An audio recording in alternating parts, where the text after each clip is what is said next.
Step into value zone hyper mart. నమస్తే, నేను విజయ్. తెలంగాణ రాజకీయాల్లో ఒక సెలబ్రిటీగా పాపులర్ పొలిటీషియన్గా మారినటువంటి మాజీ మంత్రి మేడ్చల్ ఎమ్మెల్యే చామకూర మల్లారెడ్డిపై కేసు నమోదైంది. మల్లారెడ్డి భూ ఆక్రమణలకు పాల్పడ్డారంటూ కూడా కేసులు ఇప్పటికే నమోదయ్యాయి. అయితే మల్లారెడ్డి అరెస్టు తప్పదా? దీనిపై విశ్లేషించడానికి మనతో పాటు Suman TV news chief editor Keshav గారు. నమస్తే కేశవ్ గారు. నమస్తే విజయ్. సో బీఆర్ఎస్ పార్టీ అధికారాన్ని కోల్పోయి కాంగ్రెస్ పార్టీ అధికారంలోకి వచ్చింది. ఇప్పుడు మాజీ మంత్రి మల్లారెడ్డి మీద కొన్ని కేసులు కూడా నమోదయ్యాయి, అట్రాసిటీ కేసు కూడా ఫైల్ అయింది. సో ఇక అరెస్ట్ తప్పదనుకోవచ్చా? అంటే గవర్నమెంట్కి దీనికి మనం పొంతన చెప్పలేము, అంటే లింక్ ఉందనేటువంటి మాట మనం చెప్పలేము. ఇంకోటి అంటే మల్లారెడ్డి కూడా ఇది కక్ష సాధింపులో భాగం నేను అనుకోవట్లేదు అన్నాడు. కేసు నమోదైనటువంటి విధానం ఇప్పుడు గవర్నమెంట్ మారింది అనేది క్లారిటీ రాగానే ఫర్నిచర్ ఎత్తుకెళ్ళిపోయినటువంటి వాటి మీద కేసు నమోదైంది. ఇది కక్ష సాధింపు అనలేం కదా. రెడ్ హ్యాండెడ్గా ఓయూజేఏసీ లీడర్లు కొంతమంది వెళ్ళి ఆ వెహికల్స్ని పట్టుకున్నటువంటి పరిస్థితి ఉంది. ఇక్కడ మల్లారెడ్డి కేసుకు వచ్చేసరికి ఏంటంటే ఎలక్షన్స్ టైంలో జరిగింది ఇది అనేది చాలా ఇంట్రెస్టింగ్ ఫ్యాక్టర్. ఇది షామీర్పేట ప్రాంతంలో కేశవాపురం అనేటువంటి గ్రామంలో 47 ఎకరాలు, అది కూడా ఎస్టీలకు సంబంధించింది, అంటే లంబాడా భూముల కింద వాటిని నోటిఫై చేసి ఉన్నాయి. ఆ భూములకి సంబంధించినటువంటి 47 ఎకరాలని మంత్రికి సంబంధించిన కొందరు అక్కడ బలవంతంగా ఆక్రమించుకున్నారు. వారిని మోసం చేసి రాత్రికి రాత్రి రిజిస్ట్రేషన్ చేశారు. అంటే ఇందులో వాస్తవం ఏంటనేది ఇప్పుడు పోలీసులు తేల్చాల్సినటువంటి అవసరం ఉంటుంది. ఆ గ్రామానికి చెందినటువంటి కొందరు భిక్షపతి అనేటువంటి అతను ఇంకా కొంతమంది కలిసి కంప్లైంట్ చేశారు. మల్లారెడ్డితో పాటు 9 మంది పైన కేసు నమోదైంది.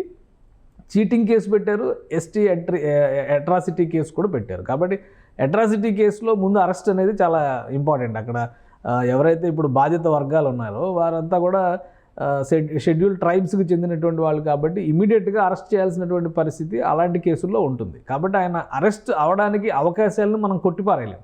దాన్ని మంత్రి ఏ విధంగా మాజీ మంత్రి ఏ విధంగా డిఫెండ్ చేసుకుంటాడు, ఏ విధంగా చెప్తారనేది చూడాలి. ఇప్పుడు ఆయన ఫస్ట్ రియాక్షన్ ఏంటంటే గవర్నమెంట్కి దీనికి నేను లింక్ ఉందని అనుకోవట్లేదు, కానీ అక్కడ వాస్తవాలు ఏంటో తెలిస్తే బయటకు వస్తాయి, నాకు ఎలాంటి సంబంధం లేదు, సంబంధిత వ్యక్తులపైన చర్యలు తీసుకోండి, నేను కూడా సహకరిస్తాననేటువంటి మాట చెప్పారు.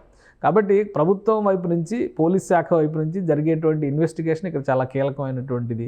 అలానే 420 కేసు అనేది కొంతవరకు వెసులుబాటు ఉన్నప్పటికీ కూడా అట్రాసిటీ కేసు అనేది కీలకమైనటువంటిది. కాబట్టి అట్రాసిటీ కేసు విషయంలో రియాక్షన్స్ ఎలా ఉంటాయి అనేది చూడాల్సి ఉంటుంది. సో అట్రాసిటీ కేసులో ఒక డిఎస్పీ స్థాయి అధికారి ప్రాథమికంగా విచారణ చేసిన తర్వాత అప్పుడు అరెస్ట్ చేసే అవకాశం ఉంటుంది. సో ఇప్పుడు పోలీసు ఇన్వెస్టిగేషన్ మీద అంతా ఆధారపడింది. పోలీస్ ఇన్వెస్టిగేషన్ మీద ఆధారపడింది. కంప్లైంట్ ఇచ్చిన వాళ్ళు కూడా చాలా సీరియస్గా ఉన్నారు. ఎందుకంటే తమ ఇంటికి వచ్చి బెదిరించి సంతకాలు పెట్టించుకొని రాత్రికి రాత్రి రిజిస్ట్రేషన్ చేశారు. అంటే ఇప్పుడు ఆల్రెడీ ఒక ఇన్సిడెంట్ మనం చూసాం. గోపన్నపల్లి ఏరియాలో అక్కడ ఉన్నటువంటి ఎంఆర్ఓ ఆర్ తహసీల్దార్ ఇలానే లాలూచీ పడి కొన్ని రిజిస్ట్రేషన్స్ చేశారు ఎలక్షన్స్ టైంలో అనేటువంటిది రావడంతో ఆయన సస్పెన్షన్ చేసినటువంటి పరిస్థితి ఉంది. ఇప్పుడు ఈ ఇష్యూ వచ్చింది. ఒకవేళ అందులో వాస్తవం ఉంటే ప్రభుత్వం వాళ్ళకి అనుకూలంగా ఉండడానికి అవకాశం లేదు కాబట్టి బాధిత వర్గాల పక్షాన పోలీసులు నిలబడితే కనుక ఖచ్చితంగా అరెస్ట్ వరకు వెళ్ళేటువంటి ఛాన్సెస్ అయితే ఈ కేసులో ఉన్నాయి. సో మల్లారెడ్డి చేసినటువంటి వ్యాఖ్యలు కనుక ఏ ఆంతర్యం ఉంటుంది అంటారు? అంటే ఇది ఎట్లా కూడా కక్ష సాధింపు కాదు అంటూ కూడా ఆయనే చెప్పారు.